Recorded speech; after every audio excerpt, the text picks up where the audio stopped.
2017 में कतर को यूएई ने, सऊदी अरेबिया ने, बहरीन ने और इजिप्ट ने बॉयकॉट कर दिया था। और बॉयकॉट किया था, ना सिर्फ डिप्लोमेटिक टाइज उनके साथ में खत्म कर दी थी, बल्कि उनका ट्रांसपोर्टेशन तक उनके साथ में बंद कर दिया।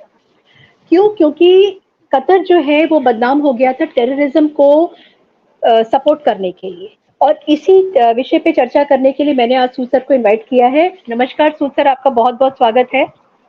जी नमस्कार। नमस्कार। तो सर, कतर का एक रिकॉर्ड हो गया है कि कतर टेररिज्म को पाकिस्तान के साथ में फेवर करता है। और आज जब पूरा का पूरा मिडल ईस्ट बहुत ज्यादा परेशान है हमास को लेकर के, उस समय कतर ने एक ऐसी हरकत किया है जिसमें कि उसने हमारे देश के 8 डेकोरेटेड रिटायर्ड नेवल ऑफिसर्स को डेथ सेंटेंस दे दिया है। इसको आप कैसे देखते हैं? देखिए, पहले तो आप बात कर रहे थे 2017 की। एक्चुअली क्या है, कतर एक मेंबर है जीसीसी का, गल्फ कॉपरेशन काउंसिल का, जिसके अंदर सऊदी आता है, यूएई आता है, इजिप्ट आता है, बहरीन आता है।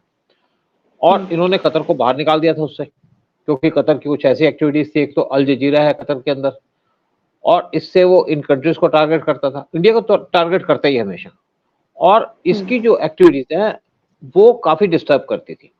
और इन्होंने कतर को एक तो जीसी से बाहर निकाल दिया, और साथ में कतर की जो एयरलाइंस चलती थी उसको भी नहीं आने दिया, तो उससे उनकी एयरलाइंस को काफी नुकसान हुआ।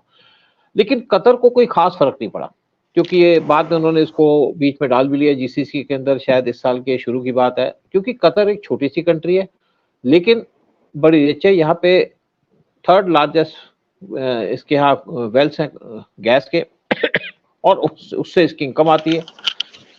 लेकिन कतर की कुछ इलेजिटिमेट एक्टिविटीज है, जैसे यहाँ पे आपके तालिबान के लोग बैठे हुए थे पहले, तो कतर के अंदर ही बैठे हुए थे।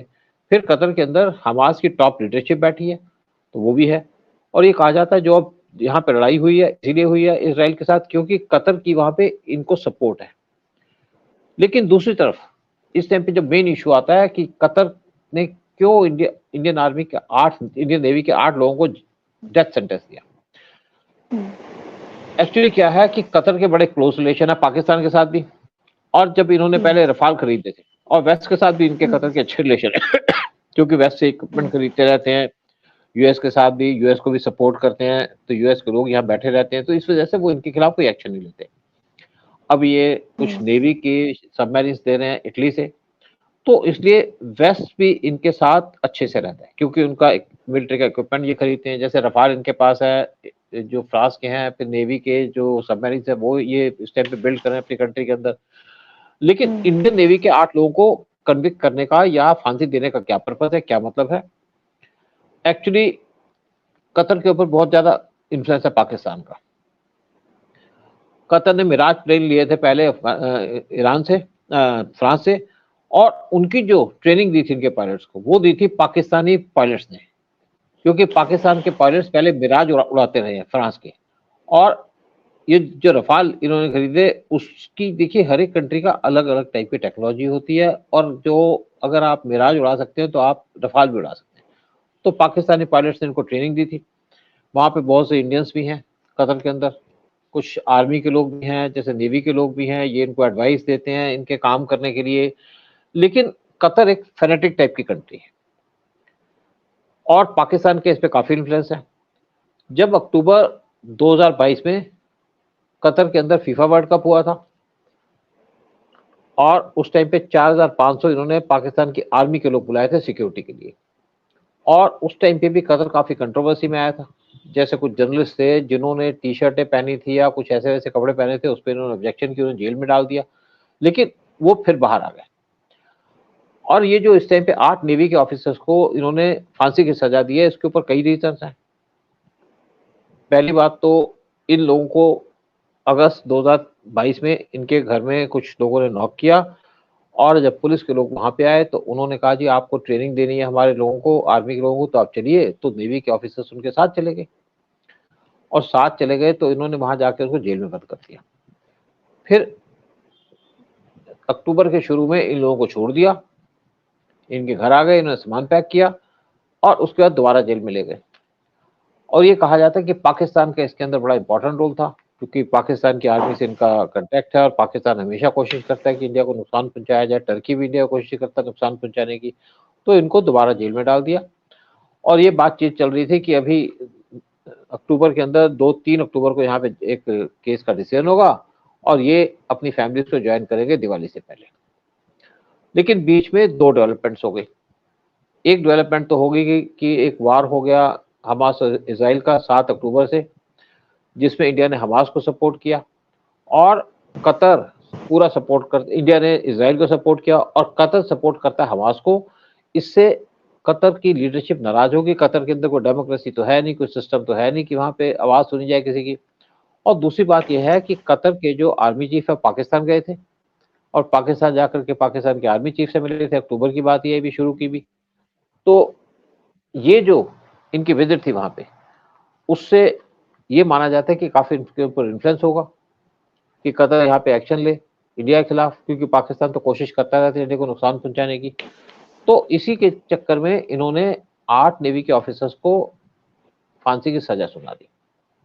यानी कि एक तो इजराइल हमास का जो वार चल रहा है उसकी वजह से, दूसरा ये जो इनका चल रहा है कतर का पाकिस्तान का जो इन्फ्लुएंस है उसके पास, या पाकिस्तान की आर्मी का इन्फ्लुएंस है उससे, और इंडिया को ये सबक सिखाना चाहते हैं। सर, ओमानी सिटीजन खमीस अल अजमी, जो कि एक रिटायर्ड स्क्वाड्रन लीडर था रॉयल ओमान एयरफोर्स का, उसकी कंपनी थी Dahra global technologies and services. वहां पे ये 8 हमारे जो नेवल ऑफिसर्स थे वहां पे काम करते थे, और जब इनको पकड़ा गया तो साथ में ये जो ओनर था ओमानी सिटीजन तो था, उसको भी पकड़ लिया गया था, लेकिन उसको नवंबर 22 में रिलीज कर दिया गया था। तो जो मतलब जो ओनर था उसके पास में फाइनेंशियल डीलिंग्स की सारी सब चीजें, जो जितना भी इंफॉर्मेशन होती है वो तो उसके पास में थी। उसको कतर गवर्नमेंट ने छोड़ दिया, लेकिन हमारे जो ऑफिसर्स थे उनको पकड़ के जेल में रखा।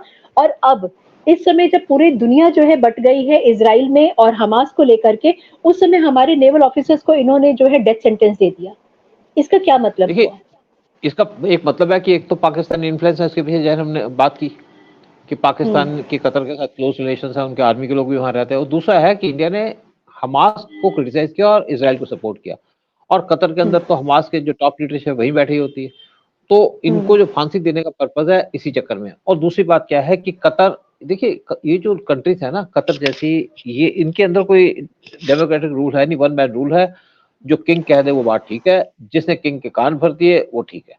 तो इन्होंने, एक तो कुछ लोग कहते हैं कि इंडिया और कतर के अच्छे रिलेशन है, ठीक है, बड़े अच्छे रिलेशन है, लेकिन कोई एक्सीलेंट रिलेशन नहीं है। देखिए, पीएम मोदी गल्फ की बहुत सी कंट्रीज में गए, वो ईरान गए, वो सऊदी अरेबिया गए, और यूएई में तो 5 बार गए, और वो बहरीन भी गए, ओमान गए, इजिप्ट गए, पैलेस्टाइन गए, इजराइल गए, लेकिन कतर नहीं गए। तो इसका मतलब है कि पीएम मोदी के जो क्लोज रिलेशन है वो सबसे ज्यादा क्लोज है वो यूएई के साथ है। हम ईरान पे भी इन्फ्लुएंस कर सकते हैं, ऐसी बात नहीं, कतर पे भी कर सकते हैं, क्योंकि इंडिया की एक सिचुएशन वर्ल्ड के अंदर पावरफुल कंट्री है, आज पूरा वर्ल्ड हमको सुनता है, मानता है, लेकिन कतर में कभी हमारी विजिट नहीं हुई। दूसरी बात है कि कतर बहुत ज्यादा, ये जो लोग है ना, ये जैसे आपके गल्फ के लोग अपने आप को बहुत बड़ा मानते थे, मतलब किसी की परवाह नहीं करते थे वेस्ट को छोड़ के, क्योंकि वेस्ट से इनको जरूरत पड़ती है, सिक्योरिटी सपोर्ट की चाहिए उनको। तो इन्होंने, इनके एक्चुअली क्या है कि इंडिया की जो ट्रेड चलती है कतर के साथ काफी अच्छी ट्रेड है। हम उनसे एलएनजी खरीदते हैं, यानी कि हमें जो लिक्विफाइड नेचुरल गैस है वो लेते हैं उनसे, और कतर 3rd लार्जेस्ट प्रोड्यूसर है एलएनजी का, और इंडिया के क्लोज भी पड़ता है। तो हम जो है इनसे लेते हैं $8 बिलियन का एलएनजी, और हम इनको छोटी मोटी चीजें देते भी है, बाकी भी हमारी ट्रेड चलती है। तो कतर हमारे पे डिपेंडेंट नहीं है, हम कतर पे डिपेंडेंट है। लेकिन इंडिया इसके डिफरेंट एवेन्यूज देख रहा है। जैसे इंडिया अब एलएनजी लेने की बात कर रहा है, हो सकता है कल रशिया से भी ले ले, लेकिन इंडिया ने पहले ही अपना इंतजाम करके रखा है, क्योंकि वैसे भी वो गल्फ से दूरी बना रहा है, जहाँ पे उन पे पेट्रोल पे हमारी डिपेंडेंस ना हो, या एलएनजी या एनर्जी के ऊपर डिपेंडेंस ना हो, और हम डिफरेंट सोर्सेज पे एनर्जी भी ढूंढ रहे हैं। तो वेनेजुएला के अंदर इंडियन ऑयल कॉर्पोरेशन के एक ऑफिस खुला हुआ है, और उनके कुछ वेल्स के अंदर हमारा 30% शेयर है। और वेनेजुएला के ऊपर यूएस ने सैंक्शन लगाई हुई थी, लेकिन 6 महीने पहले उन्होंने सैंक्शन को हटा दिया, जब से रशिया यूक्रेन वार की वजह से। और वेनेजुएला एग्री कर गया इंडिया को एलएनजी देने के लिए, एट 20% डिस्काउंट, यानी कि 20% डिस्काउंट पे देने को तैयार करके हो गया। और इंडिया ने पहले ही अपना ऑल्टरनेटिव ढूंढ लिया ऑयल का, यानी कि नेचुरल गैस का, और वो ये जो गैस खरीदेगा वो खरीदेगा कतर से छोड़ करके वेनेजुएला से। तो हमारे एक तो इनके ऊपर डिपेंडेंस खत्म हो जाएगी। और ऐसा नहीं है कि कतर ने इनको फांसी की सजा दे दी तो ये फांसी कर देंगे, लंबा प्रोसेस है, बहुत सी चीजें आएंगी, और इसके बाद हम इनके ऊपर पॉलिटिकल प्रेशर भी डालेंगे कि आपने कैसे इनको कर दिया। और देखिए बात क्या है कि कोई इंडिया को तो इन्फॉर्मेशन नहीं दे रहे थे। हाँ पूछो क्या कहने जा रही। मैं ये पूछी सर, इन्होंने जो एलिगेशन लगाया है हमारे नेवल ऑफिसर्स पे, उन्होंने ये बोला है कि इजराइल के लिए वो स्पाई कर रहे थे, जबकि on record they were working for a company जिसको कि एक ओमानी सिटीजन जिसका कि ओनर था। तो उन्होंने इतना बड़ा इल्जाम इसलिए लगाया क्या क्योंकि जो वॉर हो रही है और इंडिया जो है इजराइल को सपोर्ट कर रहा है? Was this a reason behind it? Reason main यही है। और दूसरी बात है कि ये बड़े हाई हेडेड है यहाँ के लोग, यहाँ के जो अपनी लीडरशिप होती है। अब देखिए दूसरी बात क्या है कि ये इटली से ले रहे हैं सबमरीन्स, छोटी सबमरीन्स। अच्छा। और काफी इफेक्टिव भी है। इटली पहले पाकिस्तान को भी ये डील करने के चक्कर में था, लेकिन अभी उनकी जो प्राइम मिनिस्टर मेरोनी इंडिया में आई थी तो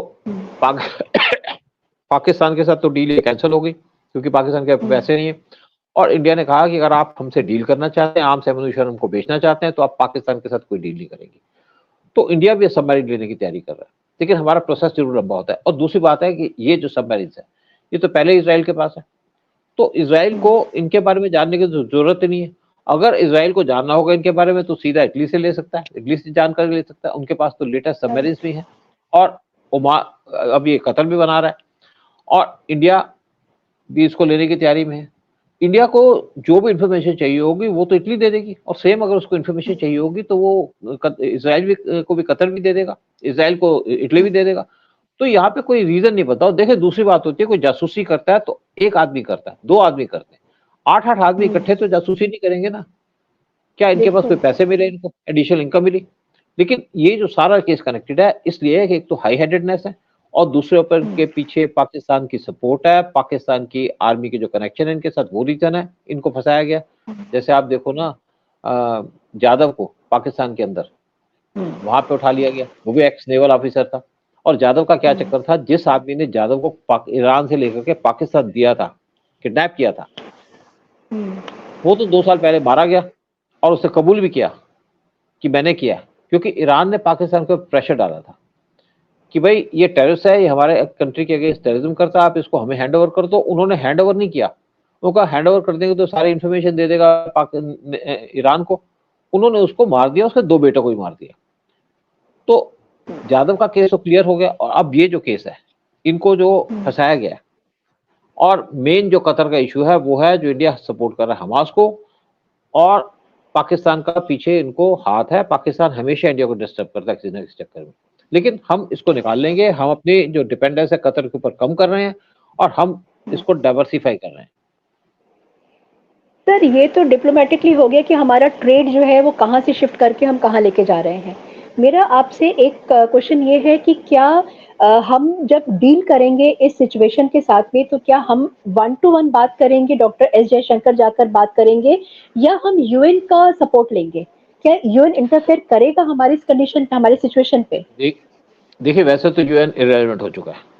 अगर हमको जरूरत पड़ती है तो हम इंटरनेशनल कोर्ट में जा सकते हैं, वहां पे बात हो सकती है कि क्या आपने लीगल प्रोसीजर को अडॉप्ट किया, क्योंकि पहले इनको कौंसल सर्विसेज नहीं दे रहे थे। तब हमारी एम्बेसी यहाँ पे इंटरवीन की, उन्होंने कहा जी हमको आप कौंसल सर्विस दो, तो वो तो उन्होंने दे दी, क्योंकि इंडिया से इनके रिलेशन खराब नहीं है। देखा जाए तो हमारा कोई डिस्प्यूट नहीं है कतर के साथ, लेकिन हमारे जो गल्फ के अंदर जो बेस्ट रिलेशन है वो है ओमान के साथ, जिन्होंने अपना डोकम पोर्ट इंडिया को दिया है कि यहाँ पे आप अपने नेवल बेस बनाइए। और दूसरा जो मेन हमारा रिलेशन है वो है हमारा सऊदी के साथ। सऊदी के साथ हम बड़े अच्छे रिलेशन मेंटेन कर रहे हैं। सऊदी के अंदर योगा भी किया जाता है। सऊदी साथ में हमारा जो मेन रिलेशन अच्छा है वो यूएई के साथ है, साथ में इजिप्ट के साथ भी है, और साथ में इजराइल के साथ भी है, पैलेस्टाइन के साथ भी। हमास के साथ हमारा कोई रिलेशन नहीं है, हमास को नहीं हम रिकॉग्नाइज करते। तो बेसिकली क्या है कि पहले तो अभी केस की प्रोग्रेस मांगे, हम डिटेल मांगे कि क्या डिटेल है, क्योंकि हमारी गवर्नमेंट ने कहा है कि हम इनको पूरी सपोर्ट देंगे, हम इनके पास जो भी इनको लीगल सपोर्ट होगी वो भी देंगे। फिर अगर जरूरत पड़ी तो हमारे फॉरेन मिनिस्टर उनके फॉरेन मिनिस्टर से बात करेंगे, क्योंकि उनके भी बड़े अच्छे रिलेशन है, बड़ी उनकी अहमियत भी है। और तीसरा, अगर और ज्यादा जरूरत पड़ी तो पीएम मोदी यहाँ के जो किंग हैं उनसे बात करेंगे कि, और ये जरूर है कि पहली बात तो ये कोई मान नहीं सकता, हम मान नहीं सकते कि इन्होंने कोई ऐसी जासूसी की होगी, क्योंकि इनको जरूरत नहीं जासूसी बिल्कुल। करने की। आप जहाँ, क्योंकि इंडियन कहीं जाते हैं वो हर एक कंट्री को लॉयल रहते हैं जहाँ काम करते हैं, आपको अच्छे पैसे मिल रहे हैं, आप क्यों जासूसी करोगे? और कोई इंडिया के लिए जासूसी तो कर नहीं रहे, कह रहे हैं। अगर हम हमारे लिए जासूसी कर रहे होते तो मानते।